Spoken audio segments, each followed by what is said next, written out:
At 6:47 a.m. on August 1, 1943, Lieutenant Colonel Addison Baker and Major John Jerstad climbed into their B-24 Liberator, Hell's Wench, on the dusty runway of Benghazi Airfield, Libya, as 178 heavy bombers prepared for what would become the longest, lowest, and deadliest bombing raid ever attempted. Baker was 36 years old, commander of the 93rd Bomb Group, with 11 months of combat experience already behind him. Jerstad was only 25. He had completed his required 25 missions 3 weeks earlier. His war was technically over. He could have gone home to Oregon. Instead, he volunteered to fly one more mission, as Baker's co-pilot.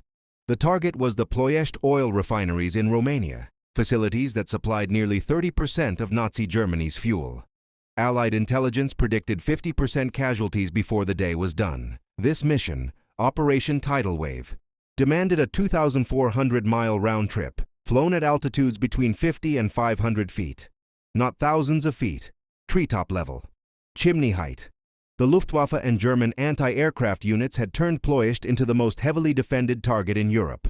High-altitude raids had already failed. The only way to destroy the refineries was to fly straight through the defenses, drop delayed fuse bombs, and hope the explosions didn't tear apart your own aircraft. During training alone, the 8th Air Force had already lost 47 B-24s. Pilots misjudged altitude over water, flew into hillsides, collided in tight formations. Command estimated 90 aircraft would be lost over the target. That meant 900 men. Baker knew the numbers. Jerstad knew them too. Hell's Wench carried 10 crewmen that morning. Navigator Harold Sweetman, Bombardier John McCormack, Engineer James Merritt, Radio Operator Cecil Fite, and 4 gunners. Every man understood the math. 1 out of every 2 aircraft wouldn't come back. But Ploesti produced 12 million barrels of refined fuel every year. Every day those refineries operated, German tanks pushed deeper into Russia. U-boats hunted Allied convoys. Messerschmitts intercepted bomber formations over Europe.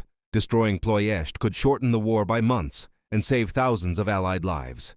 At 7 a.m., engines thundered across Benghazi. 178 B-24s lifted into the sky, formed up over the Mediterranean, and turned north. They climbed to 19,000 feet, then hours later dropped to wave-top height over the Aegean Sea, slipping beneath German radar across Greece and Yugoslavia.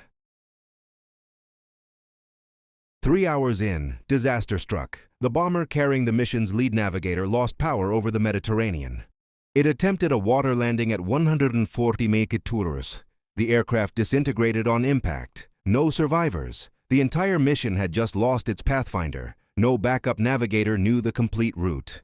At 9:05 a.m., Romania time, the formation reached the initial point, the exact spot where every group was supposed to turn toward Ploesti. Instead, the lead group turned toward Bucharest. Wrong city, wrong direction. Baker saw it instantly. More than 100 bombers were being led away from the target. The attack plan was collapsing.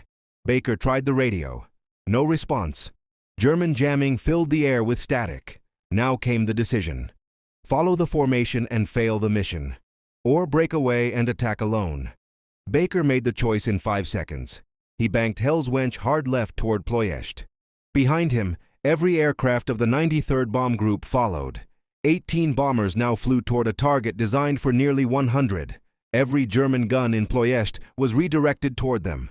Ahead, 300 barrage balloons rose into the sky. Steel cables dangling like a forest of wires designed to rip bombers apart. At 9:17 a.m., Hell's Wench entered the defense zone at 470 feet. The first 80 mm shell exploded directly in front of the aircraft. Flak filled the sky. Baker dodged cables by instinct. Left, right, down, level, then impact. A steel cable ripped along the right wing, snagging an engine. Moments later, an 88 mm shell punched through the wing root. Fuel ignited instantly.